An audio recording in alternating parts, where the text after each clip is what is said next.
Chers élèves, chers apprenants, concernant les alcools également, on a vu en classe D, depuis les classes de seconde, les pourcentages.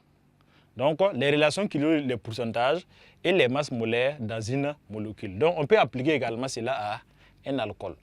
Donc, en seconde, ça veut dire que si c'était CXHY ou Z, on a vu que ça fait 12X divisé par pourcentage de carbone égale à 2N plus D, ici là qui est Y divisé par pourcentage d'hydrogène, et qui est égal à, et ici la masse, ça va faire 16R divisé par pourcentage d'oxygène, et qui est égal à M, la masse molaire M divisé par ça. Mais appliquer ça, cet alcool-là, on va avoir alors, donc avec les pourcentages. Donc ce sont des rappels de la chimie organique qu'on a vu depuis les classes de seconde, et ces rappels reviennent de la classe de première. Donc on aura alors, ici c'est Na, donc ça nous fait 12Na divisé par pourcentage carbone. Ici au lieu de Y, ça fait 2N plus D. Donc là-bas, ça fait 2N plus D divisé par pourcentage hydrogène. Et ici, l'oxygène, il est seul. C'est un seul oxygène. Alors ça doit faire 16R, donc ça fait 16 fois 1 divisé par pourcentage oxygène.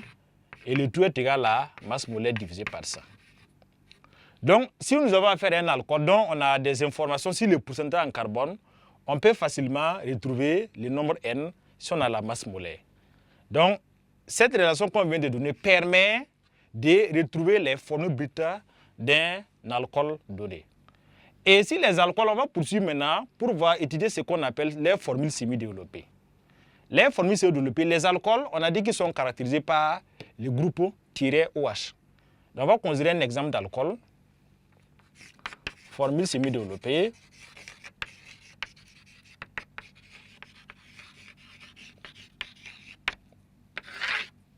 Alors, si nous prenons un alcool de formule C4H10O, voilà, il répond évidemment à la formule CnH2n plus DO. Donc, si nous causons cet alcool-là, nous aurons alors quelles sont les formules semi-développées que l'alcool va avoir. Donc, pour l'écrire, ces formules semi-développées, il faut prendre en compte les OH. Donc, l'apprenant est invité à disposer les carbones de cette sorte. On peut les proposer une formule linéaire d'abord, une chaîne carbonique linéaire, dans laquelle on va placer le groupement OH qu'on va déplacer au fur et à mesure. Donc, on peut placer le groupement OH sur le dernier carbone et on va compléter avec des hydrogènes. Alors, on a vu depuis les classes de seconde que le carbone est tétravalent, donc il lie 4 liaisons.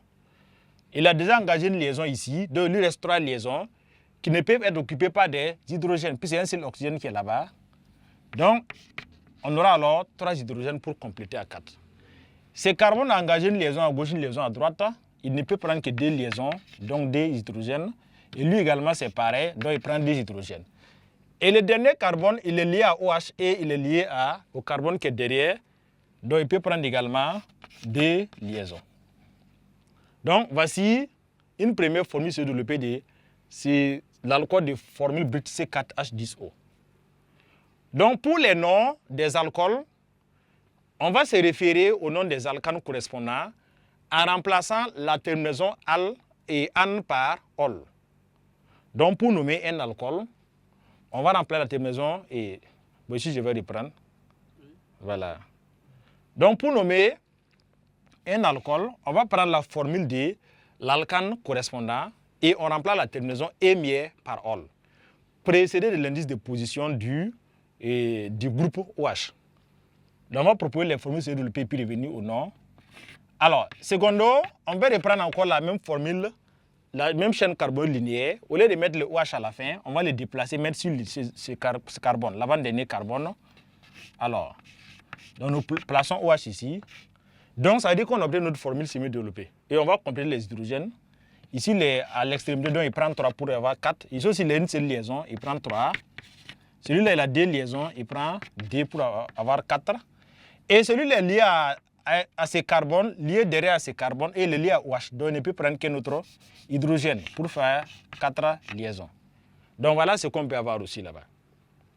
Donc, par rapport aux formules, au déplacement du groupe OH, si nous déplaçons le OH sur les carbones suivants, puisque la lecture se fait dans les 2 sens. Donc, en le mettant là, quand on lit à partir de la droite comme ça, c'est le deuxième carbone. Mais si on l'amène ici, l'élève peut lire à partir de la gauche.